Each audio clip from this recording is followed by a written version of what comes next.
I have two things to admit to you. First, I read fantasy series. I love fantasy series. I love when there's 100 books to read. I love when you can just go into the world and be there for years. I don't like standalones. I don't read them often. I need fantasy series. Now, the second thing is, when I bought this book, I thought it was a first in a fantasy trilogy or a fantasy series. Only by the end, I was like in the last quarter, have I realized that this is actually a standalone. But by then it was already too late, and I was already in love with it. So I think reading this book, it gave me a different perspective, and I will try to read more standalones in the future.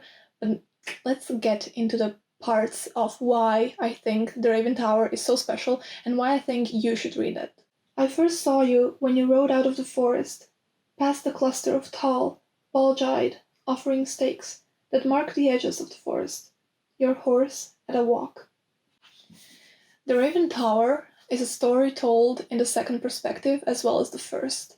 The god who is narrating the story is telling you about his own life in the first perspective, and then about the life of someone who he's speaking to, therefore second perspective.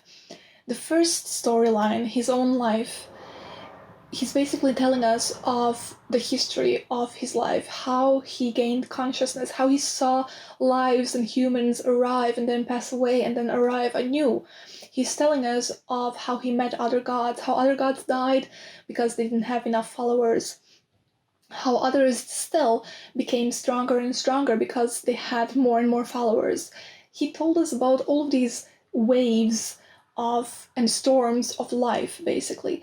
And his chapters were very deep and talked about existence, basically. Some of them talked about the stars and the meteors, and it felt kind of science fiction-y as well at times, which is why I felt like this book is similar in some ways to Fifth Season, not in the plot as much as the feel, the atmosphere, as well as the second person perspective. Now, this second person perspective, this god is basically narrating something to this person. And this person is Eolo. He's an aide to a prince. Well, not a prince, the Lisa's heir, it's called, because the prince, who is the Lisa's heir, has a father who is the Raven's Lys, which means basically that he is a sacrifice to this Raven god. And so we are following this other story of this person, Eolo, who is traveling. I mean, he came to the city, and he is basically a friend of this prince. And this prince finds out that his father disappeared and that his uncle took the throne, where in reality the prince should have taken the throne and be the next god's victim, basically. Offering, not victim. Anyway, we are hearing the story of Eolo and the story of this god. And they're intertwined as the storyline progresses, and then somehow they will touch. This story is very fairy tale-esque, not just because it's told in the second perspective, which it basically gives a kind of distance between us and this person, but it's also told through telling other stories, like side stories, who are also very magical.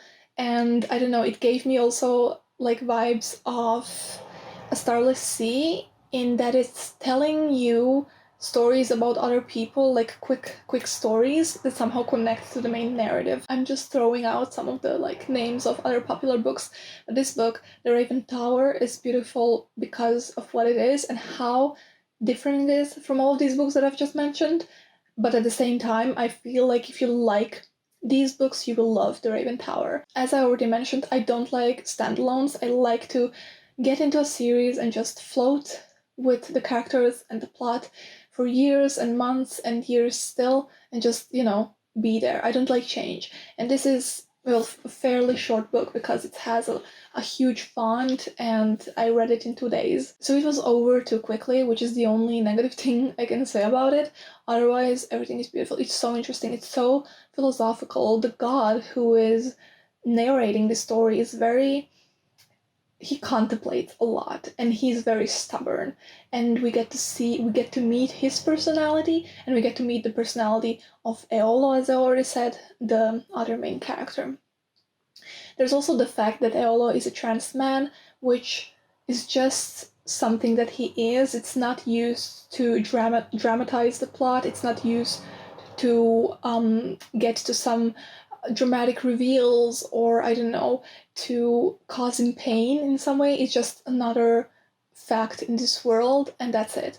And I really liked that approach, because oftentimes we have this, I don't know, pain brought into the book, pain that the main character has to feel if they are in any way like different, I don't know. So Eolo himself, I liked him a lot. I liked the fact that he loved to keep up his poker face. He loved to not show emotion.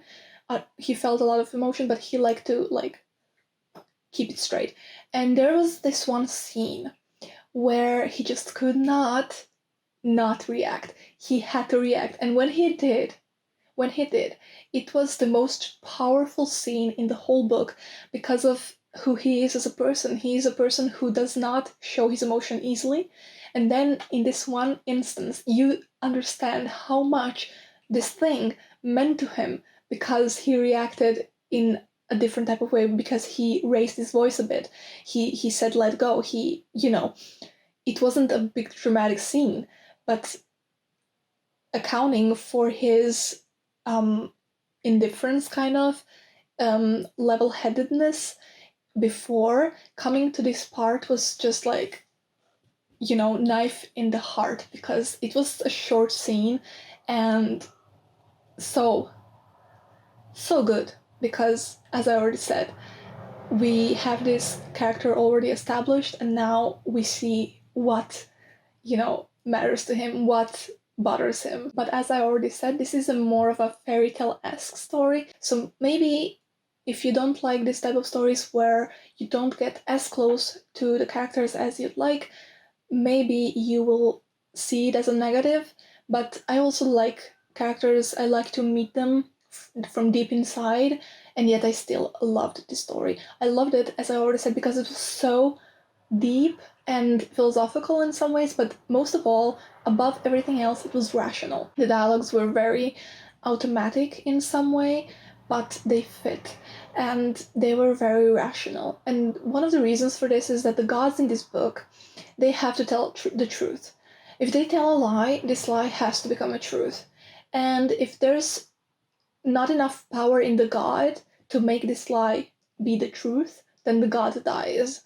Or if you tell a sentence that's very vague, things can get to, for the sentence to become truth, can really take an unexpected turn.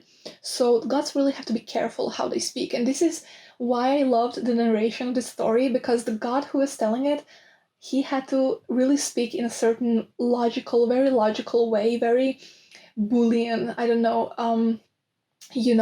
very, very accurate and careful way.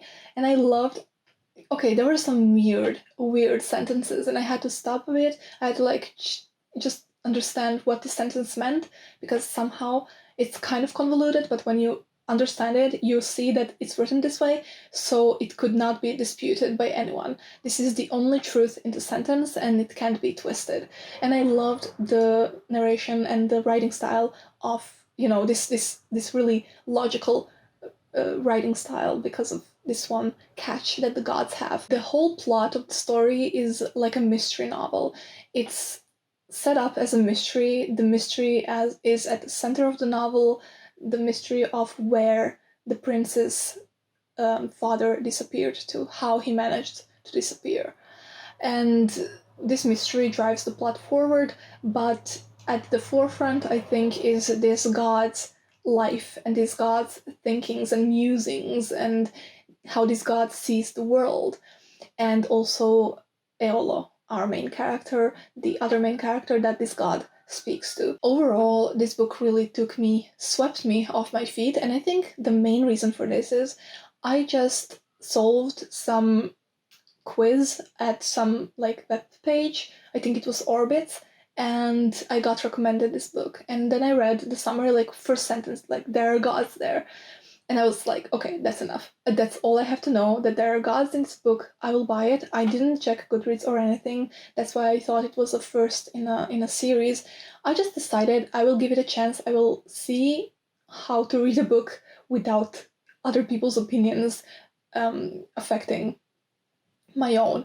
And this was definitely a good idea because I enjoyed it so much. And then I checked Goodreads and I saw that like the rating is 3.9, which isn't the best, and I don't understand. I will give this like 5.0 rating.